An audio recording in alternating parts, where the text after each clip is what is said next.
really just summed up everything I wanted to say for PC. It's amazing how translatable everything can go from disease burden, because there's a lot of commonalities here. I wanted to just start out and tell you about my friend Riley. Riley is 18 years old. She's a senior in high school, and she's like every teenage girl that just loves to be social. But Riley has a debilitating skin condition called Pachyonychia Congenita, and we call it, like Kelly said, PC for short. And if you think it's hard to say, try living with it. And so that's the deal. We have Pachyonychia Congenita, or she does, and what happens with her is she has these painful calluses on the bottoms of her feet, and they are not like typical calluses. They bleed, they blister, they have neurovascular structures and blood vessels inside, and they're excruciatingly painful. So Riley at school will pack her lunch, and she eats in the library because the cafeteria is too far away. But even with all her careful planning, her allotment of steps each day, she drives home, she gets out of the car, she crawls on the driveway into her house on the pavement, where she continues to crawl for the rest of the day. Riley is just one of the many patients that I represent as the leader of PC Project. We have patients all over the world. And if you have a child that is born with PC, or a grandchild with PC, we are it. We are here to help you.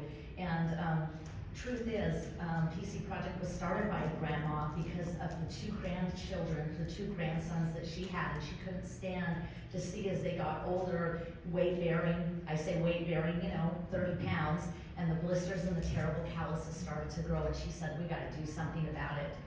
And I will be full transparency here, those two sons are mine. And we might have started PC Project, and I have PC too. I hate to talk about it.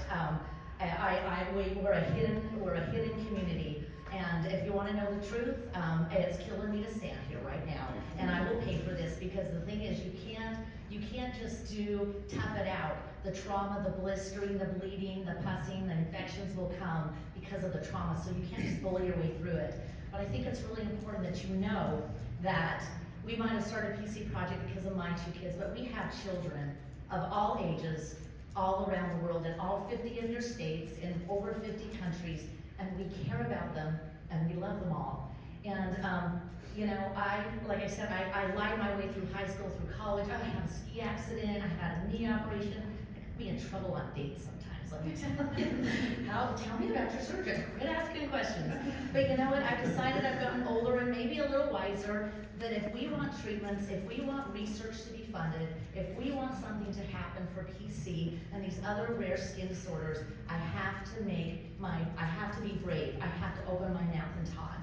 When I was in junior high, even with crutches, I started using crutches when I was in 3rd grade. At junior high, you have to go from class to class, and at the end of the day, I get on that school bus, and I was done. My allotment of feet were done. I get stopped at the bus stop, and I couldn't walk anymore, even with my crutches. And I was so fortunate because my older brother was also on that school bus, 1 year older than me, and we'd get off, and he would piggyback me home from the school bus stop.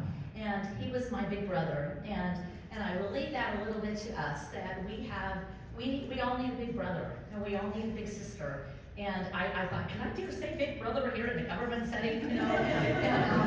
But I think it's really important that these skin diseases organizations, if you're not with a skin disease organization, that we don't want to just be the people that have to be carried and lifted. We want to carry, we want to lift.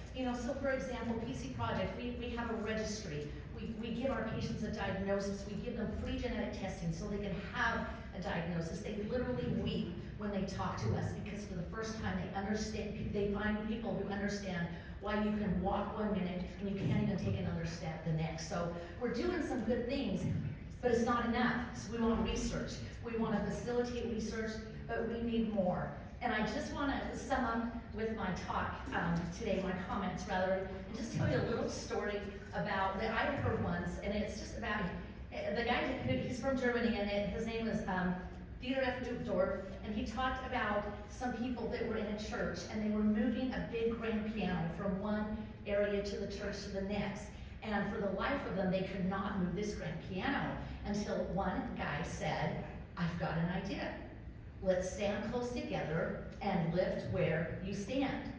And so they did, they all got together and just, whoa, they all lifted where they stood and it was magic. They were able to move that huge grand piano into the next section where they needed it to go.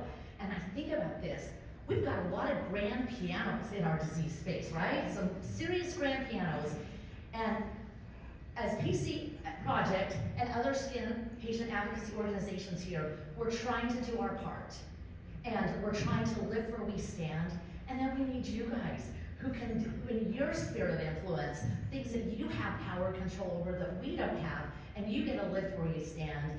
And my dream is that all of us together, with our own talents and abilities and our own roles, can stand close together, lift where we stand, and not just move grand pianos, but move mountains for these patients that suffer so much. We can do it together. Thank you.